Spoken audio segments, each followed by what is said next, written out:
할렐루야, 할렐루야. 우리는 대림절 기간을 함께 보내고 있습니다. 이 땅에 초림하신 예수 그리스도 성탄하여 주셔서 우리에게 생명의 빛이 되어 주시고 또 소망이 되어 주셨습니다. 이제 우리는 다시 오실 그 주님을 기대하며 기다리고 있습니다. 기쁨으로 우리 주님을 맞이하며 우리 주님의 영광에 함께 참여할 수 있는 그런 우리 성남 가족 되시기를 주님의 이름으로 축복합니다. 지금 이 나라와 민족이 참으로 어두움 가운데 있습니다. 혼란하고 갈등하고 찢겨져 있습니다. 수많은 사람들이 참으로 아파하며 고통스러워하고 있습니다. 이러한 때에 우리 한국 교회가 주님의 생명의 빛을 발하고 이 나라와 민족을 책임지고 섬기며 소외되고 굶주린 자들을 돌보고 그러면서 하나님의 은혜와 사랑을 흘려보낼 수 있기를 소망합니다. 이것이 바로 성탄에 이 땅에 오신 예수님의 마음이고 우리가 실천해야 될 정신인 것이죠. 그 은혜를 누리면서 하나님의 나라 함께 세워나가고 이 땅에 빛과 소금의 사명을 잘 감당하는 그러한 우리 한국 교회와 또 우리 성남 가족 되시기를 주님의 이름으로 축복합니다. 우리가 이 대림절 기간에 마태복음 25장에 있는 말씀들을 나누면서 첫 번째 시간에는 열 처녀의 비유 이야기를 함께 나누었습니다. 그것을 통해서 기름뚱불을 우리는 잘 준비해야 된다. 그래야 우리는 잔치에 들어갈 수 있다라는 것을 함께 배웠습니다. 그래서 이 기름뚱불은 어떻게 보면 우리의 신앙의 많은 요소들이 이 기름 안에 담겨져 있는 것을 볼 수가 있었죠. 그리고 또한 지난 주에는 달란트를 받은 청지기 비유를 함께 나누었습니다. 우리 모두에게 각자에게 주신 달란트가 있었습니다. 그런데 이 마지막 맡은 자에게 구할 것은 바로 충성이다. 기다리는 자는 가만히 있는 것이 아니라 충성하면서 기다려야 된다는 것을 말씀해 주셨습니다. 오늘은 우리 예수님이 세 번째 비유로 양과 염소의 비유를 말씀해 주셨습니다. 이 양과 염소의 비유를 통해서 기다리는 자는 그러면 어떤 삶을 살아야 되는 것이냐에 대한 말씀들을 나누게 됩니다. 기름은 신앙의 것이라면 충성은 우리의 삶의 이 달란트는 우리의 충성된 신앙의 그 헌신과 섬김의 모습이라면 이 양과 염소는 우리의 삶은 그럼 어떠냐 점진적으로 확장되면서 예수님이 이 비유의 말씀들을 해주신 걸 볼 수 있어요. 여러분, 누구를 기다리는 것, 어떤 사람을 기다리는 것, 그거에 따라서 행복하기도 하고 불행하기도 합니다. 사랑하는 사람을 기다려요. 밖에 나가 있는 자녀들을 기다려요. 참 그럴 때는 만남을 기대하면서 참 만나기를 얼마나 학수고대하고 기뻐하겠습니까? 그런데 그러지 못하는 불행한 기다림이 있다면 어떻겠습니까? 이별을 기다리고 있어요. 상처를 기다리고 있어요. 헤어짐을 기다리고 있어요. 그럴 때는 참 마음이 힘들고 어렵습니다. 근데 이 신앙도 보면은 기다림입니다. 우리가 예수님을 기다리고 또 그 예수님의 만남 가운데서 우리는 참된 안식과 평강을 누릴 것을 소망하기 때문에 우리는 이 대림절 기간 동안에 예수님을 기다리며 또 기대하며 기쁨으로 맞이할 준비를 하고 있는 것입니다. 오늘 우리 본문을 시작하면서 31절에 있는 말씀에 보면 그렇게 기다리던 성도들에게 이제는 예수님이 다시 오신다는 것을 말씀해 주고 있습니다. 인자가 자기 영광으로 모든 천사와 함께 올 때에 자기 영광의 보좌에 앉으리니. 요즘 우리가 요한계시록 말씀을 새벽에 함께 나누고 목장 리더들 통해서 여러분들에게 전달해 드리고 있습니다. 요한계시록이 바로 이런 말씀이죠. 주님은 다시 오실 것이다. 이 주님이 다시 오시는 날, 그날은 믿는 자들에게는 영원한 하나님 나라에 들어가는 구원의 날이지만 믿지 않는 자들에게는 그날은 바로 심판의 날이 되는 것입니다. 그렇기 때문에 31절의 말씀을 보면서 기쁨으로 주님을 고대하는 사람들이 있는 반면에 주님 조금만 더디 오십시오 하면서 불안에 떠는 사람들이 있을 수 있습니다. 오늘 여기에 보면 그 사람들이 이제 양과 염소로 나누어져 있는 걸 보게 되는 것이죠. 그래서 32절과 33절에 있는 말씀에 보면은 32절에요. 모든 민족을 그 앞에 다 모으신다는 거예요. 마지막 최후의 심판이 있는 것입니다. 각각 구분을 하는데 어떻게 하냐면 목자가 양과 염소를 구분하는 것 같이 한다는 것입니다. 그래서 양은 그 오른편에 염소는 왼편에 두리라 라고 그렇게 말씀하고 있죠. 당시에요, 이 목자들이 양만 키우고 염소만 따로 키우는 것이 아니라 양과 염소를 섞어서 키웁니다. 그런데 낮에는 양과 염소 같이 다니면서 풀 먹이고 그리고 시냇가에 가서 물 먹이고 그렇게 하면서 하루 종일 시간을 보내거든요. 근데 밤이 되면은 이 목장 안에 양은 따로 그리고 염소 따로 각각 따로 넣는다고 합니다. 왜냐하면 이 양들은 추위에 강해요. 그 동네가 밤엔 춥거든요. 근데 양들은 추위에 강해요. 그래서 추위에 강한 애들끼리 놓고 염소는 추위에 약해요. 그래서 그 아이들은 거기에 따라서 염소들은 따로 넣어주는 것입니다. 각각 구분해서 일반적으로 주변에서 볼 수 있는 그러한 광경으로 예수님께서 이 비유의 말씀을 해 주셨던 것입니다. 근데 여기에서 우리가 분명하게 기억할 게 뭐냐면 나눈다는 겁니다. 양이면 양이고 염소면 염소라는 것입니다. 이거는 지금 무슨 말씀하는 거냐면 마지막 우리 주님께서 심판하시는 그날에는 중간지대가 없다는 것입니다. 양이면 양이고 염소면 염소지 중간에 어중간하게 끼어 있는 사람은 하나도 없다는 것입니다. 그렇기 때문에 우리는 지금 어디에 어느 자리에 서 있느냐, 그것을 우리는 늘 살펴봐야 됩니다. 그런데 이 말씀을 보면요, 염소는 아예 예수님을 안 믿는 사람들이었을까요? 늘 예수님을 부정하고 부인하고 자기 마음대로 살았던 불신자들이었을까요? 그러지 않습니다. 이 모든 사람들에게도 복음은 들어갔고 또 어쩌면 우리 교회 안에도 지금 예배하는 이 순간에도 우리 안에 양이 있고 염소가 있을 수 있다는 것입니다. 왜냐하면 낮 시간에 보세요. 목자가 양과 염소를 섞어서 나눠서 키우지 않고요, 같이 데리고 다녀요. 같은 지역에서 같은 풀을 먹이고 그리고 같은 물에서 거기에서 같이 먹이는 것입니다. 낮 시간에는 계속해서 같이 다니면서 똑같이 대우해 준다는 것입니다. 언제 나누어집니까? 밤이 되었을 때. 그때 나누어집니다. 낮 시간에는 항상 같이 다닙니다.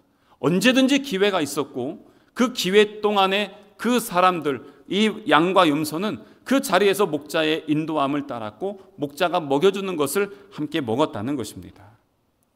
그런데 마지막 순간에 이렇게 나눠진다는 거예요. 이거 우리 안에서도 그럴 수 있겠구나.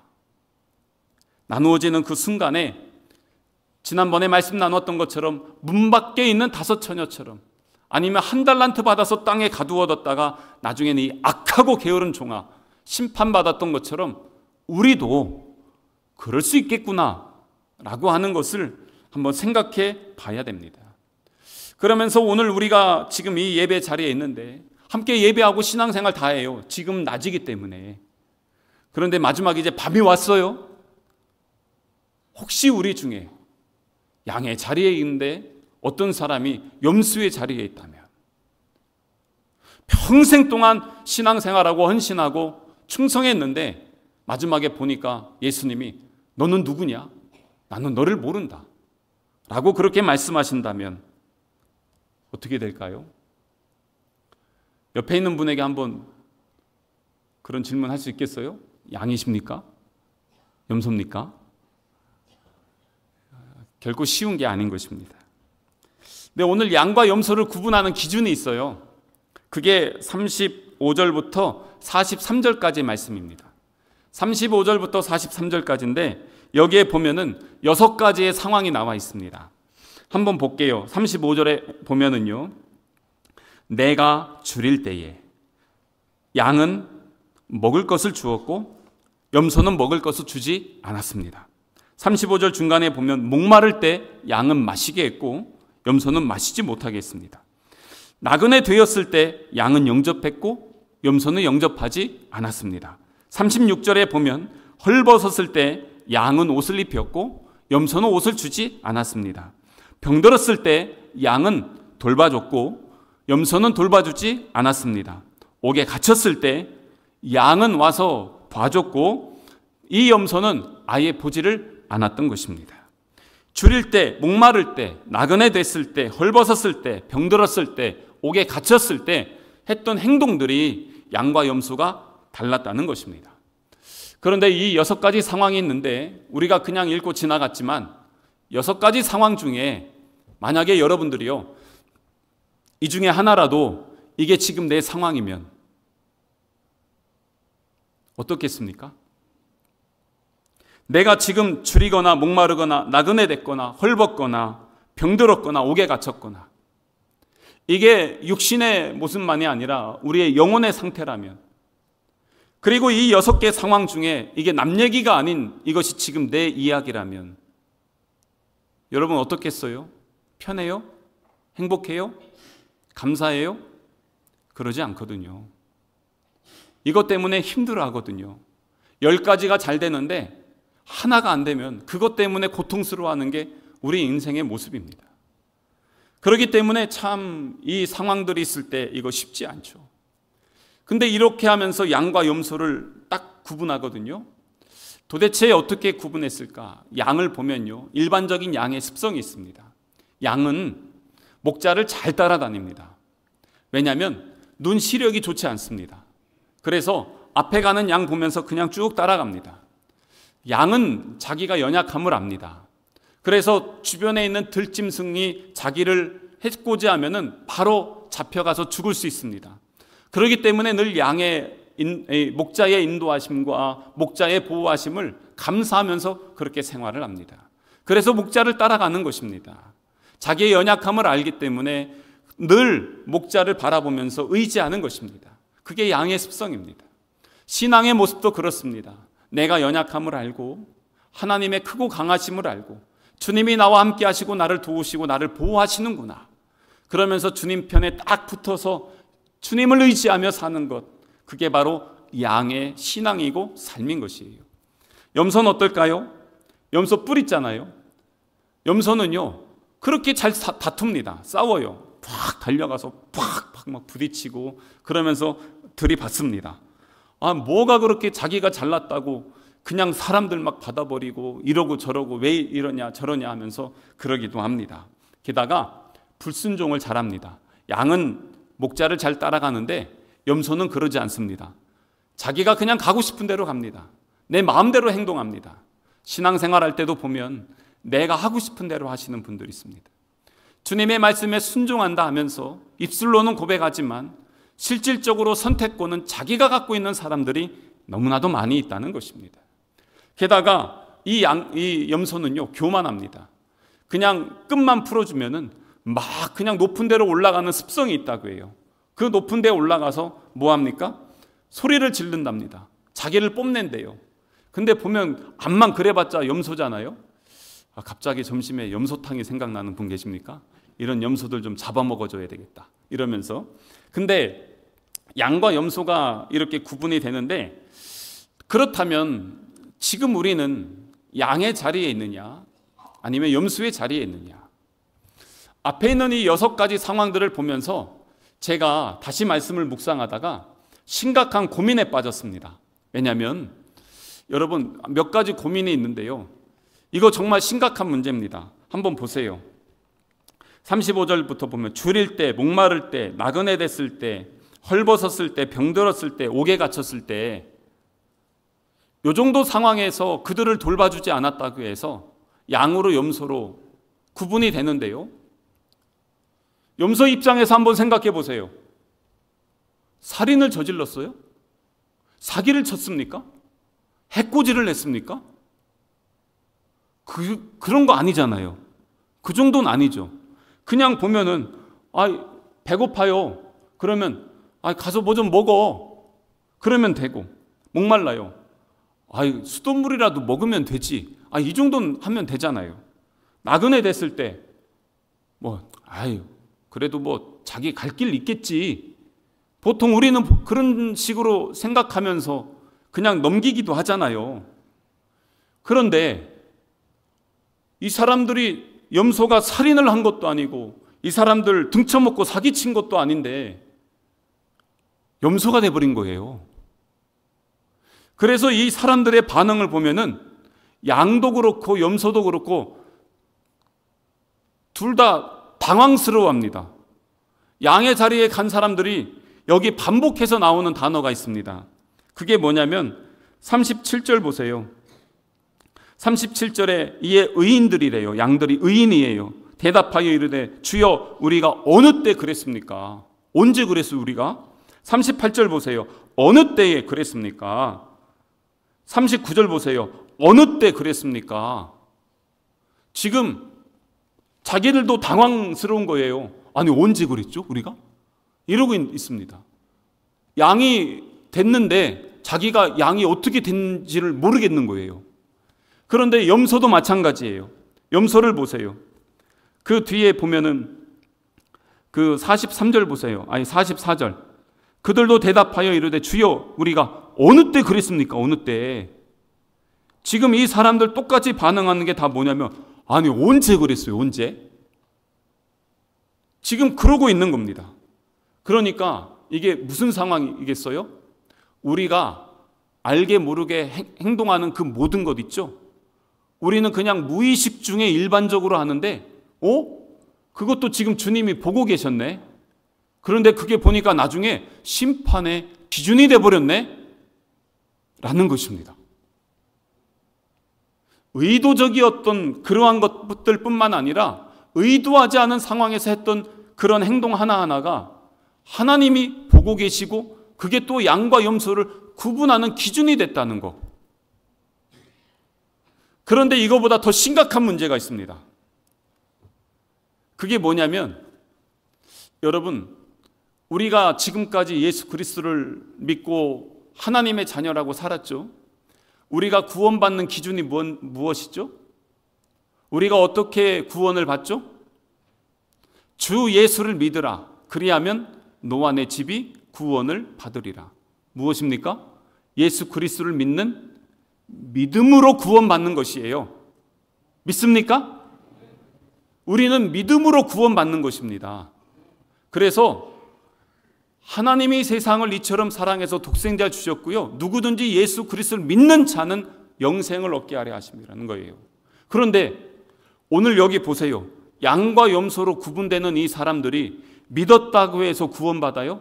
아니에요. 지금 보니까 뭐라고 돼 있어요? 추릴 때, 목마를 때, 나그네 됐을 때, 헐벗었을 때, 병들었을 때, 옥에 갇혔을 때 이들을 돌봤냐, 섬겼냐, 지금 그거를 가지고 의인이라고 하고 악인이라고 하고 있는 거예요. 지금 우리가 전통적으로 믿었던 믿음의 관념이 다 깨져버렸어요. 우리는 예수 그리스도를 믿는 믿음으로 구원받는데 여기는 지금 보니까 그게 아니네. 야, 이거 어떻게 된 거냐? 그런데 여러분, 그렇다면 이대로 한다면 뭐가 되냐면 우리는 예수 그리스도를 믿는 믿음이 우선이 아니라 오늘 본문 말씀만 해서 적용하면 우리는 열심히 도와주고 열심히 섬겨주고 열심히 구제하면 우리는 구원받는다로 착각할 수 있습니다. 2000년대 초반에 제가 성남교회를 떠나서 처음으로 갔던 교회에서 어느 한 여자 집사님이 오셔서 간증을 하시는 거예요. 근데 간증을 하는데 이분이 나중에 보니까 아주 잘 나가더라고요. 그 교계 신문에 전면 광고 내고 저를 불러주십시오 하면서 막 하는데 여기저기 많이 다녀요. 근데 제가 그분의 간증 듣고 나서 우리 교육자 회의할 때 가서 앞으로 다시는 저런 사람들 간증에 세우면 안 됩니다. 저 여자는 다른 데서 간증할 수 있게끔 하는 거 우리 막아야 됩니다. 막 제가 그랬어요. 왜냐하면 아주 전반적으로 95%는 은혜가 되게 노래도 가수예요. 노래를 너무 잘하면서 찬양하면서 간증을 하니까 사람들이 좋아했는데 뭐가 제일 문제였냐면 이 구원론이었습니다. 자기 남편 사별했습니다. 사별한 이유가 뭐냐면 남편이 자기가 열심히 교회 다니니까 가끔씩 와서 예배하고 그리고 은혜도 받다 보니까 열심히 봉사도 하고 헌신하고 헌금을 많이 드렸대요. 특별히 헌금 강조를 많이 하더라고요. 그러면서 뭐라고 하냐면 주일날 골프를 치러 그렇게 자주 다닌다는 거예요. 어느 날도 이제 주일날 골프를 치러 가서 거기에서 열심히 치고 돌아오는 길에 이제 사고를 당했어요. 죽었어요. 근데 그 신앙 자체가 뭐냐면 봉사 열심히 하고 헌신 열심히 했지만 믿음은 없었던 거예요.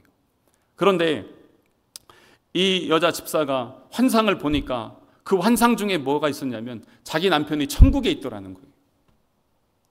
근데 천국에서도 너무 좋은 집에서 아주 잘 살고 있더래요. 근데 왜 그랬냐 보니까 이 땅에 살면서 헌금 많이 하고 구제를 많이 해서 하나님께서 특별히 대우해 주셔서 좋은 집에서 살고 있다. 그 얘기를 그렇게 하는 것입니다. 근데 주일 성수 안 하고 자기 맘대로 살면서 봉사 많이 하고 헌금 많이 하면은 천국 가서 좋은 집 삽니까? 그런데 그러면서 하는데 이건 구원론 자체가 잘못됐는데 이걸 어떻게 그렇게 하냐는 거예요. 틀린 겁니다. 제일 중요한 것, 에베소서 2장 8절 9절에 있는 말씀 같이 한번 보겠습니다. 앞에 한번 보여주시죠.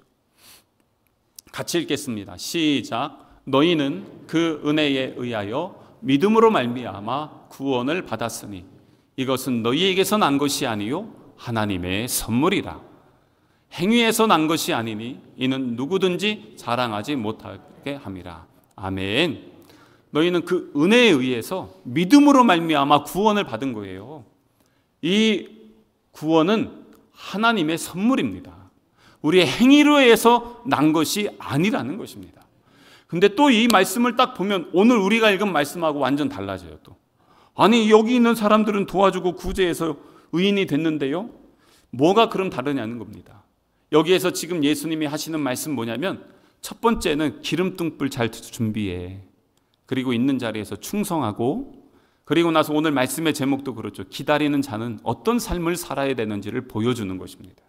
오늘 본문만 보는 게 아니고요, 25장 전체를 봐야 되고, 또 하나 봐야 될 게 뭐냐면 신앙은 신앙의 믿음의 고백과 삶이 분리되는 것이 아니라는 것입니다. 입으로는요 막 주여 주여 얼마나 부르짖고 하는데 집에 가서 삶을 보면요 완전 개판입니다. 우리가 보통 소위 믿음 좋다는 사람 어떻습니까?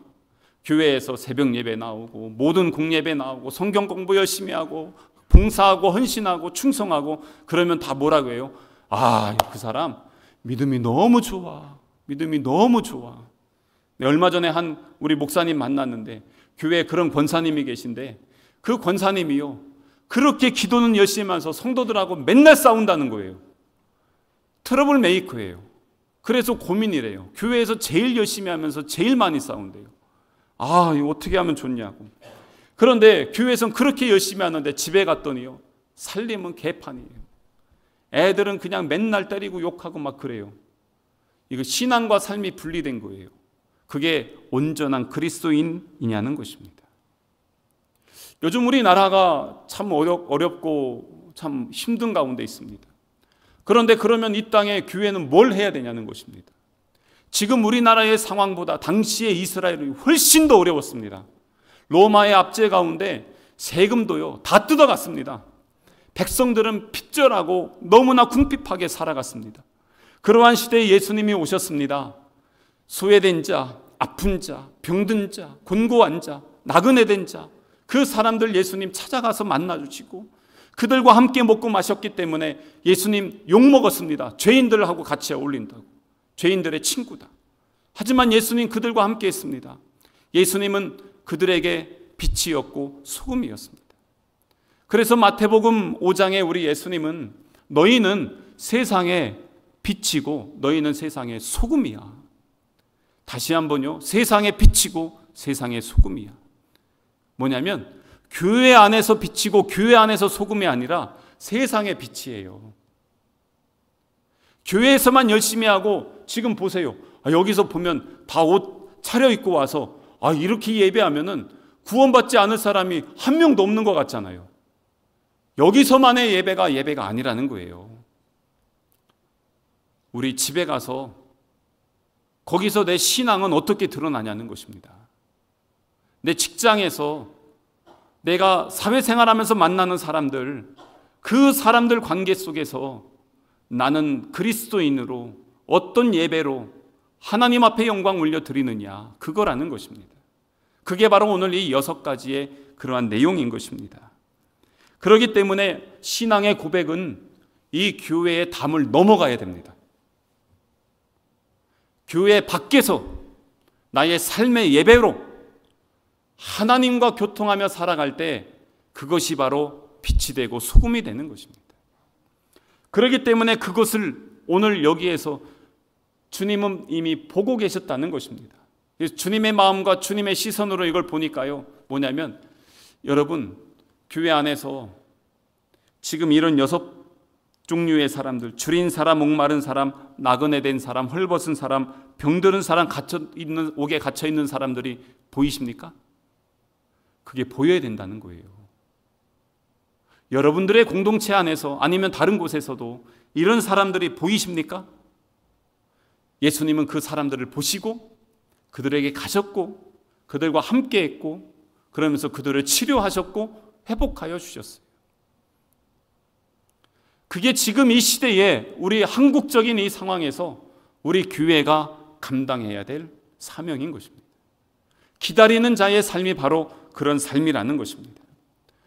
부자와 나사로가 있어요. 부자는 매일 호의호식하면서 그렇게 먹었습니다. 누가복음 16장이에요. 그 앞에 있는 나사로 어땠습니까? 맨날 그냥 그렇게 거지같이 살고 있다가 나중에 죽었어요. 그런데 나중에 보니까 부자는 음부에 빠지고 소위 지옥이죠. 나사로는 하나님 나라 갔어요. 근데 그 기준이 뭐냐는 거예요. 부자가 왜 그랬을까? 책망받은 이유 중에 하나가 뭐냐면 무관심이었어요. 무관심이에요. 그래서 여기에 있는 염소들의 죄는 뭐냐면 열심히 안 해서가 아니라 하나님이 하라고 한 그 일을 안 했기 때문에 바로 염소가 돼버린 거예요. 이건 우리에게 다시 한번 우리의 신앙과 삶을 점검해야 될 도전을 주는 말씀입니다. 5가지 사랑의 언어라는 책이 있어요. 5가지 사랑의 언어 중에 첫 번째가 뭐냐면 인정하는 말이에요. 우리 목장에서도 그래요. 누가 얘기합니다. 그러면 뭐라고 하냐면 너만 힘들어? 나도 힘들어. 너만 그러냐? 그건 인정하는 말이 아니에요. 그랬어요? 아유, 얼마나 아프셨을까? 아유, 그러셨어요. 그게 바로 인정하는 말입니다. 그게 사랑의 언어 첫 번째. 두 번째는 뭐냐면 함께하는 시간입니다. 몇 달 전에 저와 아주 친한 친구, 전에 여기 좋은 교회 목사님으로 있다가 인천으로 간 제 친구 목사님 사모님이 하나님의 부름을 받았어요. 그래서 매일 인천의 장례식장에 매일 갔어요. 왜냐하면 제 친구가 너무 힘들어했어요. 애가 셋이 있는데 저희랑 다 우리 또래인데, 우리 애들 또래인데 너무 힘들어했어요. 그래서 그냥 같이 있었어요. 뭐 특별히 한 거 없어요. 그냥 같이 옆에 앉아 있고 같이 울어주고 그냥 시간을 보냈어요. 그냥 함께 하는 거예요. 기뻐하는 자 옆에서 함께 웃어주고 슬퍼하는 자 옆에서 함께 울어주는 거. 함께 하는 시간, 그게 바로 사랑의 언어인 것입니다. 사랑의 언어의 세 번째는요, 선물이에요. 그냥 주머니에 사탕 하나 있는데 이 사탕 가지고 이렇게 와서 그냥 나눠주고, 엄청나게 큰 선물이 아니라 내 마음을 나누어 주는 그것이 전달되어지는 것, 그게 바로 사랑의 언어인 것입니다. 네 번째 사랑의 언어는 봉사입니다. 상대방이 필요로 하는 거, 그냥 물 한 잔, 마태복음 10장에 보면요, 누구든지 제자의 이름으로 이 작은 자 중 하나에게 냉수 한 그릇 준 거, 내가 진실로 너희에게 이르노니 그 사람이 결탄코 상을 잃지 않으리라. 그게 봉사예요. 냉수, 목마른데 냉수 하나 줬어요. 근데 그거 우리 주님 보신다는 거예요.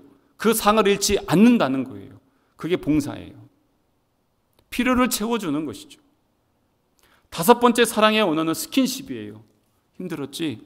토닥여주고, 때로는 안아주고, 함께 웃어주고 울어주면서 하는 비언어적 감정 전달이 가슴을 찡하게 하면서 감동을 주는 것입니다.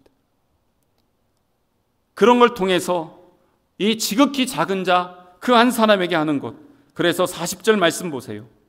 40절에 임금이 대답하여 이르시되 내가 진실로 너희에게 이르노니 너희가 여기 내 형제 중에 지극히 작은 자 하나에게 한 것이 곧 내게 한 것이니라.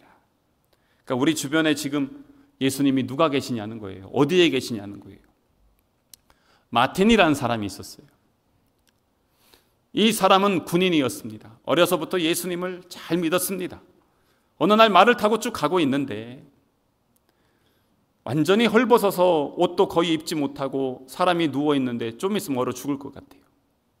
그래 가다가 멈췄어요. 근데 자기도 옷을 입고 있어야 되니까 그래서 자기 네모난 천이 옛날 옷들이 그거를 반을 쭉 찢어가지고 그 사람을 덮어주고 자기는 나머지 반 덮고 그냥 갔어요. 그리고 이제 밤에 잠을 잡니다. 꿈을 꾸는데 예수님과 천사들이 나온 거예요. 근데 예수님이 보니까 반쪽짜리 옷을 입고 계신 거예요. 그래서 천사들이 물어봤어요. 예수님, 그 옷이 뭐예요? 그 옷 어디서 났어요? 그랬더니 예수님이 이거 마틴에게 선물 받았어. 나 오늘 길거리 있었는데 마틴이 가다가 이 옷을 나눠줬어. 그러면서 예수님이 막 너무 기뻐하면서 뽐내며 자랑하시더라는 겁니다. 아하, 이 마틴이 아침에 일어나서 이야, 이게 바로 예수님의 사랑이구나. 예수님이 거기 있었구나. 그러면서 이 사람이 어디에 또 예수님 계신가? 어디에 또 예수님 계신가? 우리 주변을 보세요. 요즘 얼마나 그런 사람들이 많이 있습니까? 그래서 그 사람들 나누며 섬기며 그 일들을 하는 것이죠. 몇 주 전에 저희 교단의 예전에 큰 어른이었던 성락교회 박태희 목사님이라고 원로 목사님이신데 하나님의 부르심을 받았습니다. 근데 이분의 일화는 참 유명합니다. 신방을 가실 때 그분이 갔다 오시면 그분이 갔다 온 흔적이 남아 있습니다. 그 집에 쌀이 남아 있든지 봉투가 남아 있든지 아니면은 내복을 2벌 입고 가서 그 자리에서 1벌 벗어놓고 옵니다. 이렇게까지 하면서 그분이 갔다 오면은 뭔가 하여튼 흔적이 남아 있는 거예요. 항상 그러신 거예요. 그래서 필요한 성도들에게 찾아가서 함께 예배합시다. 예배하고 나오면 그 방석에 보니까 그 사람들이 살아갈 봉투가 있는 거예요. 이런 일화들이 너무나 많은 거예요. 그분이 돌아가시고 나서 신문에 그런 내용들이 나오는 거예요. 그런데 우리 가까이도 계셨어요. 우리 교회 분립개척해 주신 고 정재양 목사님. 이분도 일상의 그 이야기를 들어보면 얼마나 많은 것들을 그렇게 나누셨는지 몰라요. 길 가다가 거지가 있으면 주머니에 있는 거 다 내주고, 없는 사람 있으면 또 교회에 있는 거 긁어다가 다 내주고, 우리 교회도 할 때 다 해서 땅 교회 건물 외형이라도 지을 수 있도록 다 내주고, 그러면서 얼마나 그렇게 했는지 집에다 갖다 주지 않아가지고 사모님이 영양실조로 누님 오셨어요. 근데 그렇게 나눠주신 거예요. 근데 그 삶 하나하나 우리 주님께서 너무 기뻐하셨던 그것을, 그래서 우리 원로 목사님이 별명 진 게 바보 같은 성자다, 그렇게 별명을 하면서 했어요. 그래서 우리 말씀 한번 보겠습니다. 잠언 19장 17절 말씀이에요. 같이 한번 읽겠습니다. 시작. 가난한 자를 불쌍히 여기는 것은 여호와께 구워 드리는 것이니 그의 선행을 그에게 갚아 주시리라. 가난한 자를 불쌍히 여기는 것, 근데 보니까 그게 여호와께 드리는 거라는 겁니다. 그 구제와 선교와 나눔, 하나님이 너무 기뻐하신다는 것입니다. 야고보서 1장 27절 말씀 보겠습니다. 같이 시작. 하나님 아버지 앞에서 정결하고 더러움이 없는 경건은 곧 고아와 과부를 그 환난 중에 돌보고 또 자기를 지켜 세속에 물들지 아니하는 그것이니라. 아멘. 요즘 겨울이 됐더니요, 도와달라는 데가 너무 많아요. 얼마나 많은지 몰라요. 그런데 여기에서 보면 고아나 과부가 당시에요 가장 극빈층입니다. 그런데 이 사람들, 그게 바로 하나님 앞에서 정결하고 더러움이 없는 경건이라는 것입니다. 누가복음 6장 38절 말씀 같이 시작. 주라 그리하면 너희에게 줄 것이니 곧 후히 되어 누르고 흔들어 넘치도록 하여 너희에게 안겨주리라. 너희가 헤아리는 그 헤아림으로 너희도 헤아림을 도로 받을 것이니라. 아멘. 처음에는 우리 하나님 막 감동하시거든요. 시간 지나면 계산됩니다. 어떻게 되나. 그런데 그 헤아림으로 하나님도 우리를 헤아리신대요. 우리 주님 우리에게 보니까요, 사실 그걸 다 주셨더라고요. 우리가 이 자리에 설 수 있고 여기까지 누릴 수 있었던 게 하나님의 베풀어 주심 아니겠어요? 하나님이 베풀어 주셨는데 그것을 갖다가 나 혼자만 다 모아놓고 이러고 있으면요, 물도 고여 있으면 썩잖아요. 그럼 내 안에 부패함이 됩니다. 받기만 하면. 그래서 이것은 계속 흘려보내야 됩니다. 나눠주고 섬기고 구제하고 함께 웃고 함께 울고 그러면서 흘려보내면 내 안에는 생수의 강이 넘치고 흘러가는 그곳마다 생명의 열매가 맺게 되어지는 것입니다. 그게 바로 오늘 우리에게 주시는 그 말씀인 것입니다. 기다리는 자는 아무것도 안 하고 땅에 묻어놓고 가만히 있는 게 아니라 삶으로 예배하면서 하나님의 나라를 이루어 가야 된다는 것입니다. 우리에게 주신 시간이 있고 우리에게 지금 아직 낮이에요. 기회가 있어요. 주님은 우리를 인도하고 계시는 그 상황에서 우리가 어떻게 해야 되는가. 그래서 이 추운 겨울 성탄의 계절인데 이웃에게 사랑의 언어, 우리의 마음의 선물, 그래서 우리에게 주신 하나님의 기쁨을 우리 이웃들에게 함께 나누면서 참 요즘 절망하고 힘들어하는 그러한 많은 사람들에게 하나님의 행복함을 우리가 누리며 함께 나눌 수 있는 우리 성남 가족 되시기를 주님의 이름으로 축복합니다.